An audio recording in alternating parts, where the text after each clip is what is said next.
ಎಲ್ಲರಿಗೂ ನಮಸ್ಕಾರ. ನನ್ನ ಹೆಸರು ರೇಖಾ ರವಿಕುಮಾರ್. ನಮ್ಮ ಸ್ಟಡಿ ಟೈಮ್ ಕನ್ನಡ ಯೂಟ್ಯೂಬ್ ಚಾನಲ್ಗೆ ಎಲ್ಲರೂ ಸಬ್ಸ್ಕ್ರೈಬ್ ಮಾಡ್ಕೊಳ್ರಿ, ಶೇರ್ ಮಾಡಿರಿ, ಲೈಕ್ ಮಾಡಿರಿ. ಇವತ್ತಿನ ಕ್ಲಾಸ್ ಬಂದ್ಬಿಟ್ಟು ಗಂಗಾ ಮತ್ತು ಬ್ರಹ್ಮಪುತ್ರ ನದಿಗಳ ಬಗ್ಗೆ ಇವತ್ತಿನ ಒಂದು ಕ್ಲಾಸನ್ನು ಮಾಡ್ತಾ ಹೋಗ್ತೀನಿ. ಪ್ರೀವಿಯಸ್ ಕ್ಲಾಸಲ್ಲಿ ನಾನು ಸಿಂಧು ನದಿ ಬಗ್ಗೆ, ಅಂದರೆ ಭಾರತದ ಉತ್ತರಕ್ಕಿರ್ತಕ್ಕಂಥ ನದಿಗಳು ಸಿಂಧು, ಗಂಗಾ, ಬ್ರಹ್ಮಪುತ್ರ ನದಿಗಳಿದ್ದಾವೆ. ಆ ಒಂದು ನದಿಗಳಲ್ಲಿ ಸಿಂಧು ನದಿ ಬಗ್ಗೆ ಅದರ ಒಂದು ಮಾಹಿತಿಗಳನ್ನು ಒದಗಿಸ್ತಾ ಹೋಗಿದೆ. ಅಂದರೆ ಎಲ್ಲಿ ಹುಟ್ಟುತ್ತೆ, ನೆಕ್ಸ್ಟ್ ಅದು ಎಲ್ಲಿ ಬಂಗಾಳಕೊಲ್ಲಿಯಲ್ಲಿ ಹೇಗೆ ಸೇರುತ್ತೆ, ಪಾಕಿಸ್ತಾನ, ಚೀನಾ ಅದರ ಒಂದು ದಾಟಿ ಹೇಗೆ ಸೇರುತ್ತೆ, ಮತ್ತು ಉಪನದಿಗಳು, ಅಣೆಕಟ್ಟುಗಳ ಬಗ್ಗೆ ಹೇಳ್ತಾ ಹೋಗಿದ್ದೆ. ಇವತ್ತಿನ ಕ್ಲಾಸಲ್ಲಿ ನಾನು ಗಂಗಾ ಮತ್ತು ಬ್ರಹ್ಮಪುತ್ರ ನದಿಗಳ ಬಗ್ಗೆ ಕ್ಲಾಸನ್ನು ಮಾಡ್ತಾ ಹೋಗ್ತೀನಿ. ಫಸ್ಟ್ ಒಂದು ಗಂಗಾ ನದಿ ಬಗ್ಗೆ ತಿಳ್ಕೊಳ್ತಾ ಹೋಗೋಣ. ಗಂಗಾ ನದಿ ಅನ್ನೋದು ನಮ್ಮ ರಾಷ್ಟ್ರದ ರಾಷ್ಟ್ರೀಯ ನದಿಯಾಗಿದೆ ಅಂತ ಹೇಳ್ಬೋದು. ನೆಕ್ಸ್ಟು ಗಂಗಾ ನದಿಯ ಒಂದು ತುಂಬ ಕಲುಷಿತಗೊಂಡಿದೆ ಅಂತ ಹೇಳ್ಬೋದು. ಅದರಲ್ಲಿ ಆಗಿನಷ್ಟು ಅದು ತುಂಬ ಕ್ಲಿಯರ್ ಆಗಿಲ್ಲ, ನೀರು ತುಂಬ ಕಲುಷಿತಗೊಂಡಿದೆ. ಹಾಗಾಗಿ ಆ ಒಂದು ವಿಷಪೂರಿತ ನೀರನ್ನು ನಾವು ಕ್ಲೀನ್ ಮಾಡಲಿಕ್ಕೆ ನಮಾಮಿ ಗಂಗಾ ಯೋಜನೆಯನ್ನು ಹಮ್ಮಿಕೊಂಡಿದ್ದಾರೆ ಅಂತಂದು ಹೇಳ್ಬೋದು. ನೆಕ್ಸ್ಟು ಗಂಗಾ ನದಿ ಅನ್ನೋದು ಪ್ರಪಂಚದ 34ನೇ ಒಂದು ದೊಡ್ಡದಾದಂಥ ನದಿ ಅಂತಂದು ಹೇಳ್ತಾ ಹೋಗ್ತಾರೆ. ನೆಕ್ಸ್ಟ್ ಅದು ಅತಿ ಉದ್ದವಾಗಿ ಹರಿದಿರುವಂತಹ ನದಿ ಭಾರತದಲ್ಲಿ ಅಂತ ಹೇಳ್ಬೋದು. ಅಂದರೆ 25.25 ಅಂದರೆ 25 ನಾವು ನೆನಪಿಟ್ಕೊಳ್ಬೋದು. ಅದು ಭಾರತದಲ್ಲಿ ಇಷ್ಟು ಕಿಲೋಮೀಟರ್ ಭಾರತದಲ್ಲಿ ಹರಿದಿದೆ ಗಂಗಾ ನದಿ ಅಂತಂದೇಳಿ ಹೇಳ್ಬೋದು.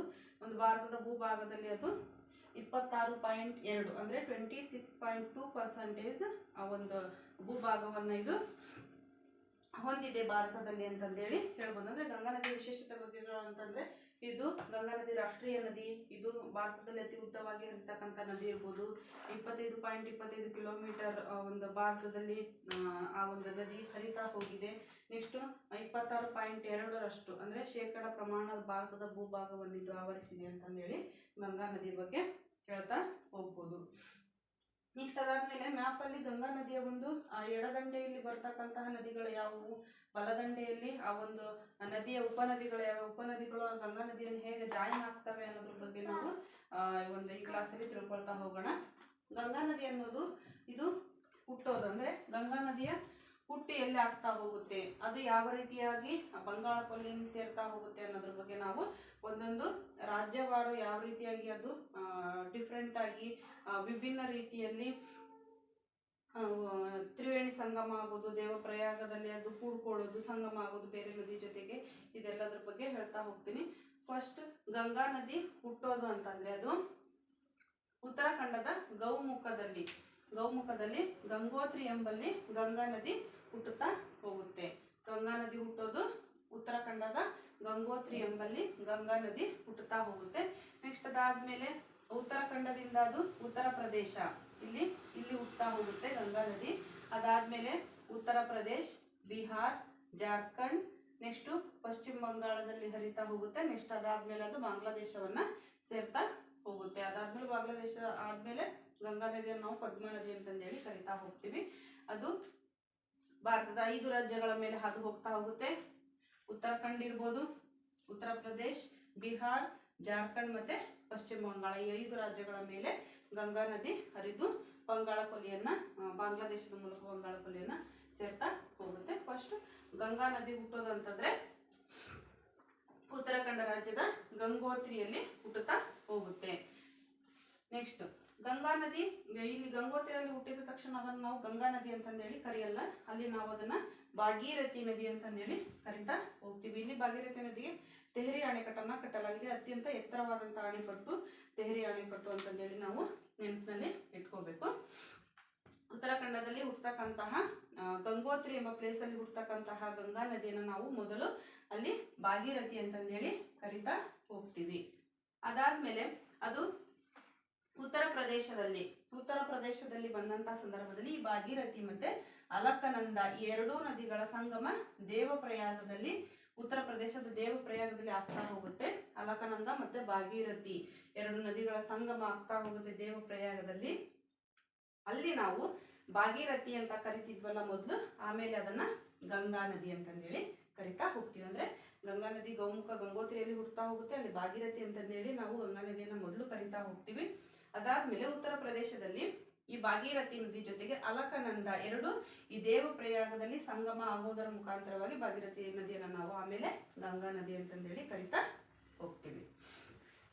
ನೆಕ್ಸ್ಟ್ ಅದಾದ್ಮೇಲೆ ಇಲ್ಲಿ ಉತ್ತರ ಪ್ರದೇಶ ಇದೆಯಲ್ಲ, ಉತ್ತರಾಖಂಡದಲ್ಲೇ ಇದು ಉತ್ತರಾಖಂಡದಲ್ಲೇ ಭಾಗೀರಥಿ ಅಂತಂದೇಳಿ ನಾವು ಕರಿತಾ ಹೋಗ್ತೀವಲ್ಲ, ಅಲ್ಲಿ ಅಲಕನಂದ ಮತ್ತು ಭಾಗೀರಥಿ ನಡುವೆ ಈ ಒಂದು ದೇವಪ್ರಯಾಗ ಸಂಗಮ ಆಗೋದ್ರ ಮೂಲಕ ನಾವು ಭಾಗೀರಥಿಯನ್ನ ಗಂಗಾ ನದಿ ಅಂತಂದೇಳಿ ಕರಿತಾ ಹೋಗ್ತೀವಿ. ಉತ್ತರಾಖಂಡದಲ್ಲಿ ಇದಿಷ್ಟು ಇನ್ಸಿಡೆಂಟ್ ನಡೀತಾ ಹೋಗುತ್ತೆ. ಅಲ್ಲಿ ಇದು ಹುಟ್ಟುವುದರ ಮುಖಾಂತರವಾಗಿ ಅಲಕನಂದ ಮತ್ತು ಭಾಗೀರಥಿ ಎರಡು ಸಂಗಮವಾಗಿ ಅಲ್ಲಿ ಗಂಗಾ ನದಿ ಅಂತಂದೇಳಿ ನಾವು ಕರಿತಾ ಹೋಗ್ತೀವಿ.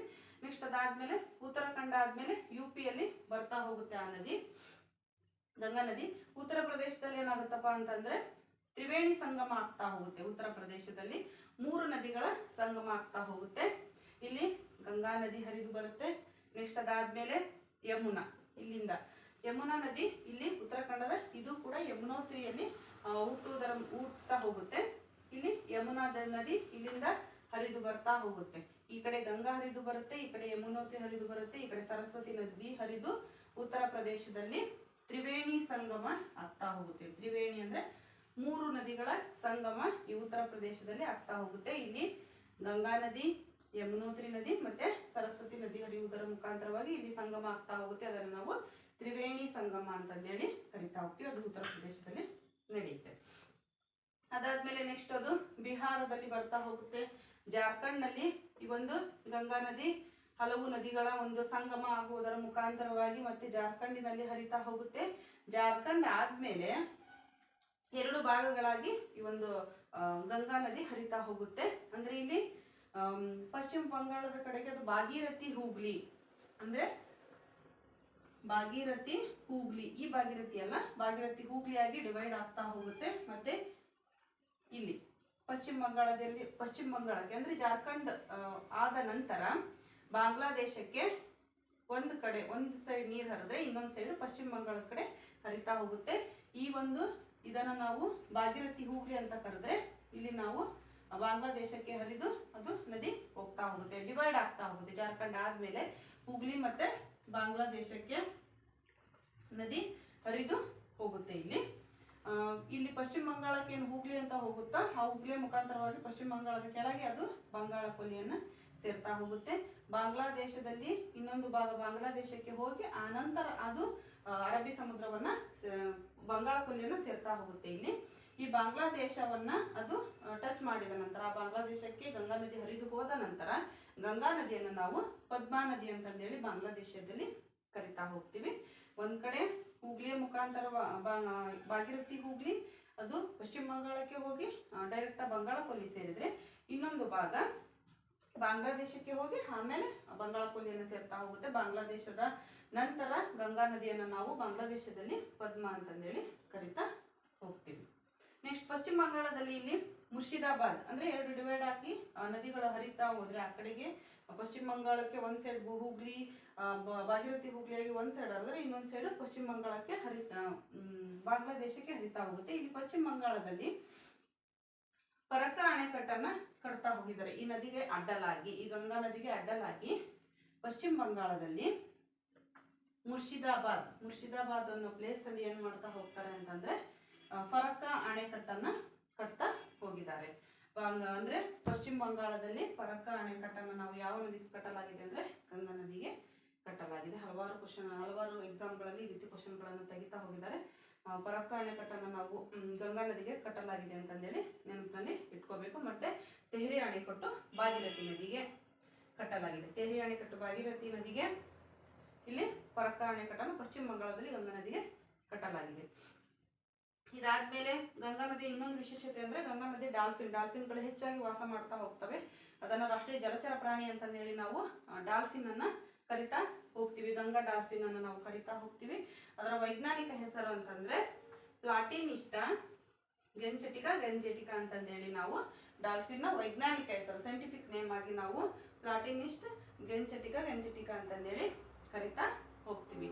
ಇದಿಷ್ಟು ಗಂಗಾ ನದಿ ಎಲ್ಲಿ ಹುಟ್ಟುತ್ತೆ, ಯಾವ ರಾಜ್ಯಗಳ ಮೂಲಕ ಹಾದು ಅದು ಪಶ್ಚಿಮ ಬಂಗಾಳ ಮತ್ತೆ ಬಾಂಗ್ಲಾದೇಶ 2 ಡಿವೈಡ್ ಆಗಿ ಅದು ಹರಿತಾ ಹೋಗೋದು ಮತ್ತೆ ಬಂಗಾಳ ಕೊಲ್ಲಿಯನ್ನು ಸೇರೋದ್ರ ಬಗ್ಗೆ ನಾವು ತಿಳ್ಕೊಂಡಂಗಾಯ್ತು.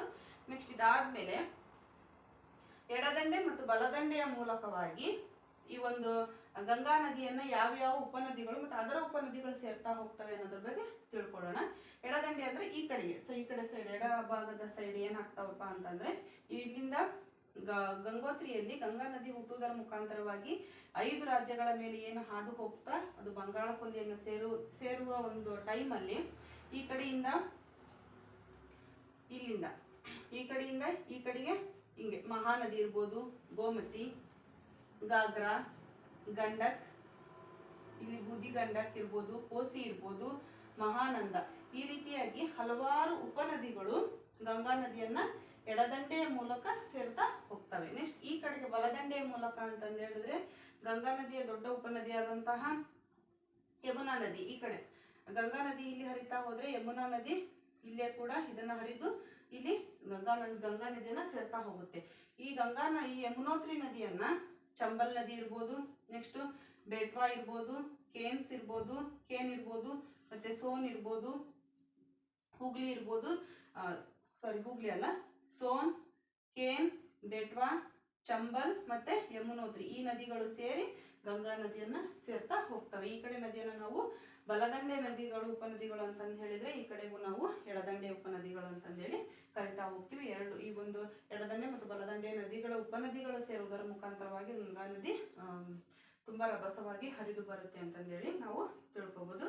ಅಂದ್ರೆ ಈ ಒಂದು ಗಂಗಾ ನದಿ ಉಪನದಿಗಳ ಬಗ್ಗೆ ನಾವು ವಿಶೇಷತೆಯನ್ನ ತಿಳ್ಕೊಳ್ತಾ ಹೋಗೋಣ. ಅಂದ್ರೆ ಯಮುನಾ ನದಿಯ ಉಪನದಿಗಳಾದಂತ ಬೆಟ್ವಾ ಇರ್ಬೋದು, ಕೇನ್ ಇರ್ಬೋದು, ಚಂಬಲ್ ನದಿಗಳ ಬಗ್ಗೆ ನಾವು ಎಕ್ಸಾಮಿನ ದೃಷ್ಟಿಯಿಂದ ಸ್ವಲ್ಪ ಮಾಹಿತಿಗಳನ್ನ ತಿಳ್ಕೋಬೇಕು. ಯಮುನಾ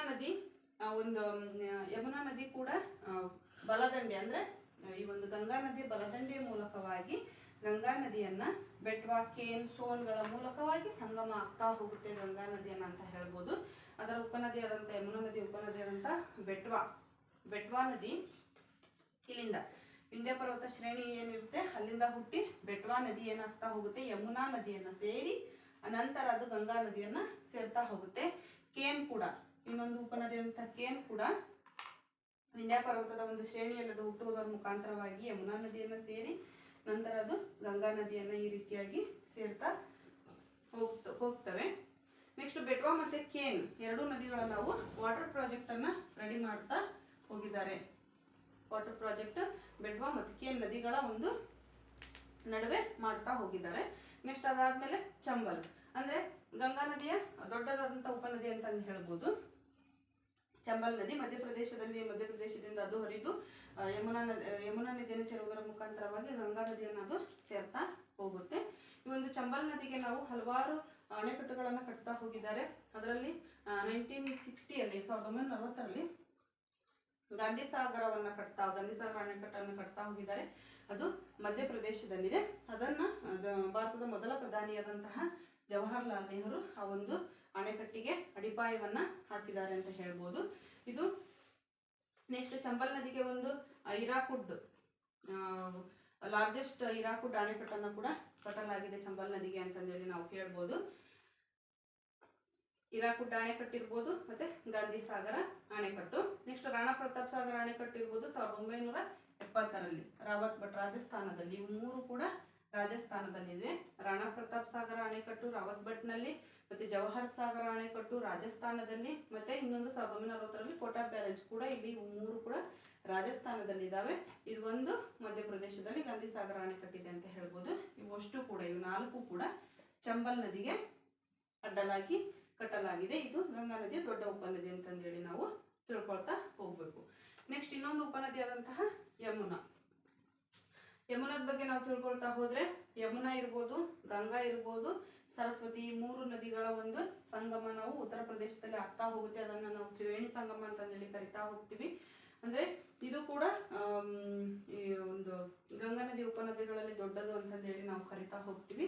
ಯಮುನಾ ನದಿಯ ಒಂದು ಉಪನದಿಗಳು ಇಲ್ಲಿ ಬೆಟ್ವಾ ಇರ್ಬೋದು, ಖೇನ್ ಇರ್ಬೋದು, ಸೋನ್ ಇರ್ಬೋದು, ಈ ನದಿಗಳು ಯಮುನಾ ನದಿಯನ್ನು ಸೇರಿ ನೆಕ್ಸ್ಟ್ ಅದು ಗಂಗಾ ನದಿಯ ಜೊತೆಗೆ ಸೇರ್ತಾ ಹೋಗುತ್ತೆ. ಇಷ್ಟು ಫ್ರೆಂಡ್ಸ್, ಇದು ಗಂಗಾ ನದಿಯ ಬಗ್ಗೆ ನಾವು ತಿಳ್ಕೊಳ್ತಾ ಹೋದ್ವಿ. ಅಂದ್ರೆ ಗಂಗಾ ನದಿ ಗಂಗೋತ್ರಿಯಲ್ಲಿ, ಉತ್ತರಾಖಂಡದ ಗಂಗೋತ್ರಿಯಲ್ಲಿ, ಗೌಮುಖ ಎಂಬ ಪ್ಲೇಸಲ್ಲಿ ಗಂಗೋತ್ರಿಯದ್ದು ಹುಟ್ಟುತ್ತಾ ಹೋಗುತ್ತೆ. 5 ರಾಜ್ಯಗಳ ಮೂಲಕ ಅದು ಹರಿತಾ ಹೋಗುತ್ತೆ. ಉತ್ತರಾಖಂಡ್, ಉತ್ತರ ಪ್ರದೇಶ್, ಬಿಹಾರ್, ಜಾರ್ಖಂಡ್ ಮತ್ತೆ ಪಶ್ಚಿಮ ಬಂಗಾಳದಲ್ಲಿ. ಉತ್ತರಾಖಂಡದಲ್ಲಿ ಅದನ್ನ ನಾವು ಮೊದಲು ಭಾಗೀರಥಿ ಅಂತಂದು ಹೇಳಿ ಕರಿತಾ ಹೋಗ್ತೀವಿ. ಭಾಗೀರಥಿ ನದಿಗೆ ತೆಹರಿ ಅಣೆಕಟ್ಟನ್ನು ಕಟ್ಟಲಾಗಿದೆ. ಒಂದು ಭಾಗೀರಥಿ ಮತ್ತೆ ಅಲಕಾನಂದ 2 ಸಂಗಮ ಆಗಿ ನೆಕ್ಸ್ಟ್ ಅದು ಗಂಗಾ ನದಿಯಾಗಿ ಪರಿವರ್ತನೆ ಆಗ್ತಾ ಹೋಗುತ್ತೆ. ಅದಾದ್ಮೇಲೆ ಅದು ಉತ್ತರಾಖಂಡಕ್ಕೆ ಬಂದಾಗ ಉತ್ತರ ಪ್ರದೇಶ ರಾಜ್ಯಕ್ಕೆ ಬಂದಂತ ಸಂದರ್ಭದಲ್ಲಿ ಗಂಗಾ ಇರ್ಬೋದು, ಆಮೇಲೆ ಯಮುನಾ ಮತ್ತೆ ಸರಸ್ವತಿ, ಈ 3 ನದಿಗಳ ಸಂಗಮವಾಗಿ ತ್ರಿವೇಣಿ ಸಂಗಮ ಅಂತಂದೇಳಿ ಕರಿತಾ ಹೋಗ್ತಾರೆ. ನೆಕ್ಸ್ಟ್ ಪಶ್ಚಿಮ ಬಂಗಾಳಕ್ಕೆ ಅದಕ್ಕೆ ನಾವು ಫರಕ್ಕಾ ಅಣೆಕಟ್ಟನ್ನು ಇಲ್ಲಿ ಕಟ್ಟಲಾಗಿದೆ ಮುರ್ಷಿದಾಬಾದ್ನಲ್ಲಿ ಅಂತಂದೇಳಿ ಹೇಳ್ಬೋದು. ಅದಾದ್ಮೇಲೆ ಭಾಗೀರಥಿ ಹೂಗ್ಲಿ ಮತ್ತೆ ಬಾಂಗ್ಲಾದೇಶ 2 ಕಡೆ ಡಿವೈಡ್ ಆಗಿ ಹರಿತಾ ಹೋಗುತ್ತೆ. ಬಾಂಗ್ಲಾದೇಶಕ್ಕೆ ಗಂಗಾ ಎಂಟ್ರೆನ್ಸ್ ಕೊಟ್ಟಾಗ ಅದನ್ನ ನಾವು ಪದ್ಮ ಅಂತಂದೇಳಿ ಕರಿತಾ ಹೋಗ್ತೀವಿ ಹೆಸರನ್ನ.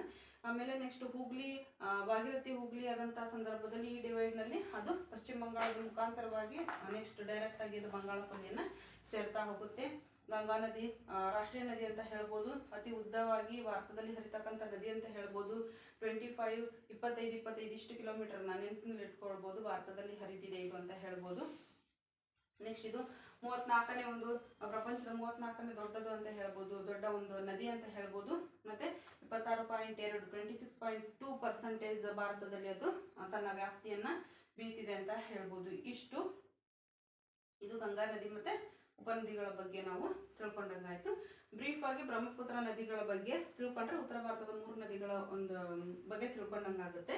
ಬ್ರಹ್ಮಪುತ್ರ ನದಿಗಳ ಬಗ್ಗೆ ಮೇನ್ ಆಗಿ ಎಕ್ಸಾಮ್ ಅಲ್ಲಿ ಕೇಳೋದು ಅಂತಂದ್ರೆ ಅಸ್ಸಾಂ ಯಾವ ಒಂದು ದ್ವೀಪ ಅಂದ್ರೆ ಭಾರತದಲ್ಲಿ ಇರ್ತಕ್ಕಂಥ ಅಂತರ್ನದಿ ದ್ವೀಪ ದೊಡ್ಡದು ಯಾವ್ದು ಅಂತ ಕೇಳ್ಬೋದು. ಅದು ಯಾವ ನದಿಗೆ ಕಟ್ಟಲಾಗಿದೆ ಅಂತ, ಯಾವ ನದಿಯಲ್ಲಿದೆ ಅಂತ ಹೇಳ್ಬೋದು.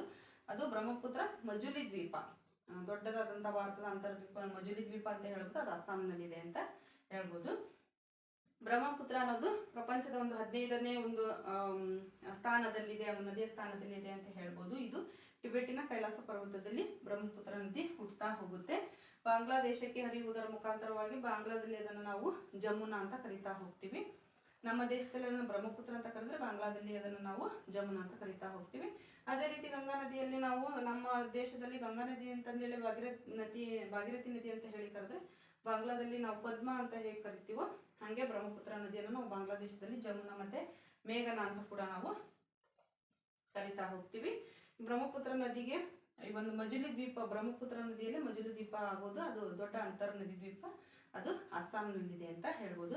ಅಸ್ಸಾಂನಲ್ಲಿ ಈ ಒಂದು ನದಿ ಹರಿಯುವಂಥ ಸಂದರ್ಭದಲ್ಲಿ ಕೆಂಪು ಮಣ್ಣು ಜಾಸ್ತಿ ಇರೋದ್ರಿಂದ, ಕೆಂಪು ಮಣ್ಣು ಜಾಸ್ತಿ ಹರಿದು ಬರೋದ್ರಿಂದ ನಾವು ಅದನ್ನು ಕೆಂಪು ನದಿ ಅಂತ ಕೂಡ ಕರಿತಾ ಹೋಗ್ತೀವಿ.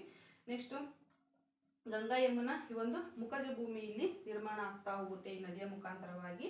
ನೆಕ್ಸ್ಟ್ ಅದಾದ್ಮೇಲೆ ಕಾಳಿದಾಸನ ರಘುವಂಶ ಇರ್ಬೋದು, ಕಲ್ಹಣನ ರಾಜತರಂಗಿಣಿಯಲ್ಲಿ ಈ ಒಂದು ನದಿಯ ಬಗ್ಗೆ ಹೇಳ್ತಾ ಹೋಗಿದ್ದಾರೆ. ಈ ನದಿಯನ್ನು ಲೌಹಿತ್ಯ ಅಂತ ಕರಿತಾ ಹೋಗ್ತಾರೆ. ಲೌಹಿತ್ಯ ಅಂತಂದ್ರೆ ಕೆಂಪು ನದಿ, ಲೌಹಿತ್ಯ ಅಂತ ಕರಿತಾ ಹೋಗಿದ್ದಾರೆ. ಲೌಹಿತ್ಯ ಅಂದ್ರೆ ಕೆಂಪು ನದಿ ಅಂತಂದೇಳಿ ಕರಿತಾ ಹೋಗಿದ್ದಾರೆ. ಅಂದ್ರೆ ಕೆಂಪು ಮಣ್ಣು ಅಸ್ಸಾಂನಲ್ಲಿ ಜಾಸ್ತಿ ಹರಿದು ಬಂದಿದ್ದರಿಂದಾಗಿ ಕೆಂಪು ನದಿ ಅಂತಂದೇಳಿ ಕರಿತಾ ಹೋಗ್ತಾರೆ. ನೆಕ್ಸ್ಟ್ ಸಮುದ್ರಕ್ಕೆ ನೀರನ್ನು ಹರಿಸುವುದರಲ್ಲಿ ಅಂದ್ರೆ ಸಮುದ್ರಕ್ಕೆ ಹಲವಾರು ನದಿಗಳ ನೀರನ್ನ ಜಾಸ್ತಿ ಮಾಡ್ತಾ ಹೋಗ್ತವೆ, ಸಮುದ್ರಕ್ಕೆ ಜಾಸ್ತಿ ನೀರನ್ನು ತಲುಪಿಸ್ತಾ ಹೋಗ್ತವೆ. ಅಂತ ತಲುಪಿಸೋದ್ರಲ್ಲಿ ಅದು 9ನೇ ಸ್ಥಾನವನ್ನ ಈ ಬ್ರಹ್ಮಪುತ್ರ ನದಿ ಹೊಂದಿದೆ ಅನ್ನೋದ್ರ ಬಗ್ಗೆ ನಾವು ತಿಳ್ಕೊಳ್ತಾ ಹೋಗ್ಬಹುದು. ಇಷ್ಟನ್ನ ತಿಳ್ಕೊಬೇಕು. ಬ್ರಹ್ಮಪುತ್ರ ಟಿಬೆಟಿನ ಕೈಲಾಸ ಪರ್ವತದಲ್ಲಿ ಹುಟ್ಟುತ್ತೆ.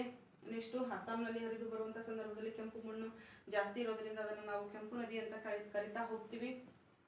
ನೆಕ್ಸ್ಟ್ ಗಂಗಾ ಯಮುನಾ ಮುಖಜ ಭೂಮಿಯನ್ನು ಈ ಒಂದು ನದಿಯ ಮೂಲಕ ನಾವು ಕಾಣ್ತಾ ಹೋಗ್ತೀವಿ. ಮತ್ತೆ ಮಜುಲಿ ದ್ವೀಪ ಇರೋದು ಅಸ್ಸಾಂನಲ್ಲಿ. ಬ್ರಹ್ಮಪುತ್ರ ನದಿಗೆ ಇದು ಒಂದು ದ್ವೀಪ ರೆಡಿಯಾಗಿದೆ, ಅಸ್ಸಾಂನಲ್ಲಿದೆ ಅಂತರ್ ನದಿ ದ್ವೀಪ ಈ ಒಂದು ಬ್ರಹ್ಮಪುತ್ರ ನದಿಯಲ್ಲಿದೆ ಅಂತ ಹೇಳ್ಬೋದು. ಸೊ ಇಷ್ಟು ಇದು ಬ್ರಹ್ಮಪುತ್ರ ನದಿ ಬಗ್ಗೆ ತಿಳ್ಕೊಂಡ್ರೆ ಸಾಕು. ಇಷ್ಟು ಫ್ರೆಂಡ್ಸ್, ಗಂಗಾ ಮತ್ತೆ ಬ್ರಹ್ಮಪುತ್ರ ನದಿಗಳ ಎಲ್ಲಿ ಹುಟ್ಟುತ್ತವೆ, ಎಲ್ಲಿ ಅಂತ್ಯ ಆಗ್ತವೆ ಇದ್ರ ಬಗ್ಗೆ ನಾವು ತಿಳ್ಕೊಂಡಂಗಾಯ್ತು. ನೆಕ್ಸ್ಟ್ ಕ್ಲಾಸಲ್ಲಿ ನಾನು ಭಾರತದಲ್ಲಿ ಪಶ್ಚಿಮಕ್ಕೆ ಹರಿತಕ್ಕಂಥ ನದಿಗಳನ್ನು ಒಂದು ಕ್ಲಾಸ್ ಮಾಡ್ತಾ ಹೋಗ್ತೀನಿ, ಪೂರ್ವಕ್ಕೆ ಹರಿತಕ್ಕಂಥ ನದಿಗಳನ್ನು ಒಂದು ಕ್ಲಾಸ್ ಮಾಡ್ತಾ ಹೋದ್ರೆ ನದಿಗಳ ಬಗ್ಗೆ ಕ್ಲಿಯರ್ ಆಗುತ್ತೆ. ಸೊ ಈ ಒಂದು ಎಲ್ಲ ನದಿಗಳ ಬಗ್ಗೆ ಯಾವ್ಯಾವ ಎಕ್ಸಾಮ್ಗಳಲ್ಲಿ ಯಾವ್ಯಾವ ರೀತಿ ಕ್ವಶನ್ಗಳನ್ನ ತೆಗೆದಿದ್ದಾರೆ, ಅಂದ್ರೆ ಕ್ವಶನ್ ಯಾವ ರೀತಿ ರೈಸ್ ಮಾಡಿದ್ದಾರೆ ಅನ್ನೋದನ್ನೇ ನಾನು ಒಂದು 40 ಕ್ವಶನ್ಗಳನ್ನು ನಾನು ಬೇರೆ ಬೇರೆ ಕಡೆ ಎಲ್ಲ ಹುಡುಕಿ ಒಂದು ನೋಟ್ಸನ್ನು ಮಾಡ್ತಾ ಹೋಗಿದ್ದೀನಿ. ಆ ನೋಟ್ಸನ್ನು ನಿಮ್ಮ ಜೊತೆ ಶೇರ್ ಮಾಡ್ತಾ ಹೋಗ್ತೀನಿ ಮುಂದಿನ ಕ್ಲಾಸಲ್ಲಿ. ಸೊ ನೆಕ್ಸ್ಟ್ ಕ್ಲಾಸಲ್ಲಿ ನದಿಗಳ ಬಗ್ಗೆ ಸಿಗೋಣ. ಅಂದರೆ ಪಶ್ಚಿಮದ ನದಿಗಳು, ಭಾರತಕ್ಕೆ ಹರಿತಕ್ಕಂಥ ಪಶ್ಚಿಮದ ನದಿಗಳ ಬಗ್ಗೆ ನೆಕ್ಸ್ಟ್ ಕ್ಲಾಸ್ ನಾನು ಮಾಡ್ತಾ ಹೋಗ್ತೀನಿ. ಸೊ ನಮ್ಮ ಒಂದು ಚಾನಲನ್ನು ಸಬ್ಸ್ಕ್ರೈಬ್ ಮಾಡಿಕೊಡ್ರಿ, ಶೇರ್ ಮಾಡಿರಿ, ಲೈಕ್ ಮಾಡಿರಿ. Thank you so much.